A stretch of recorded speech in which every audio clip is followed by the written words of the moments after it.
तर प्रतिभा धानोरकर यांना काँग्रेसकडनं चंद्रपूर लोकसभेची उमेदवारी जाहीर झाली। विजय वडेट्टीवार हे उमेदवारी अर्ज दाखल करताना हजर असतील असं धानोरकरांनी सांगितलंय। माझ्यासाठी चंद्रपूरची निवडणूक सोपी नाही असे त्या म्हणाल्यात।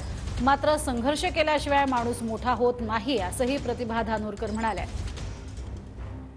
ताई, पहिली प्रतिक्रिया आपल्याला तिकीट मिळाले संघर्षातून आता सुद्धा मला ही तिकीट मिळाली आणि माझ्या पतीच्या निधनानंतर सगळ्या घटक पक्षातील नेत्यांनी ही जबाबदारी माझ्या खांद्यावरती टाकली आणि ही जबाबदारी यशस्वीपणे मी पार पाडेल एवढा विश्वास मी या ठिकाणी आपल्याला देते। आपल्या विरोधात राज्यातला एक मोठा नेता उभा आहे, कशी लढाई बघता तुम्ही?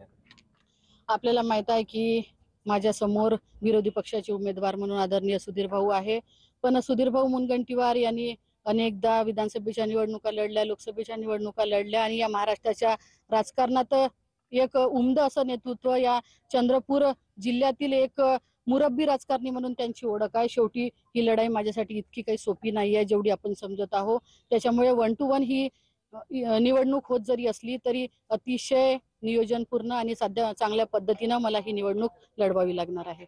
आपल्याला तिकिटासाठी भरपूर संघर्ष करायला लागला आणि याच्यामुळे 2 गट पडले आहे। आता या 2 गटांना तुम्ही कसं करणार?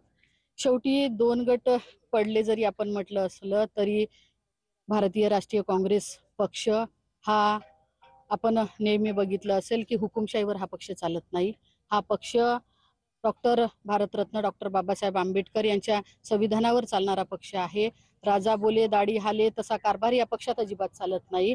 त्याच्यामुळे ही लढाई फक्त पक्षाची किंवा वैयक्तिक प्रतिभा धानोरकरची नसून ही लढाई हुकुमशाहीच्या विरुद्ध लोकशाहीची लढाई आहे आणि संविधान वाचवासाठी आपल्या सगळ्यांना लढायचं आहे। त्याच्यामुळे पक्षश्रेष्ठी ज्याला कोणाला उमेदवारी दिली त्याच्यासोबत पार्टीचे सगळे पदाधिकारी, कार्यकर्ते, दिग्गज नेते हे राहील एवढा विश्वास मला या ठिकाणी आहे। नामांकन अर्ज भरण्यासाठी विजय वडेट्टीवार राहणार? 27 तारखेला मी नामांकन अर्ज दाखल करणार आहे। तर माझ्या उमेदवारीसाठी ज्यांनी प्रत्यक्ष अप्रत्यक्षरित्या प्रयत्न केले अशा सगळ्यांना आणि त्यात विरोधी पक्ष नेते म्हणून आदरणीय विजूभाऊ सुद्धा असतील, मी स्वतः वैयक्तिक फोन करून त्यांना बोलवेल। निलेश जहाज, TV9 मराठी, वरोरा, चंद्रपूर।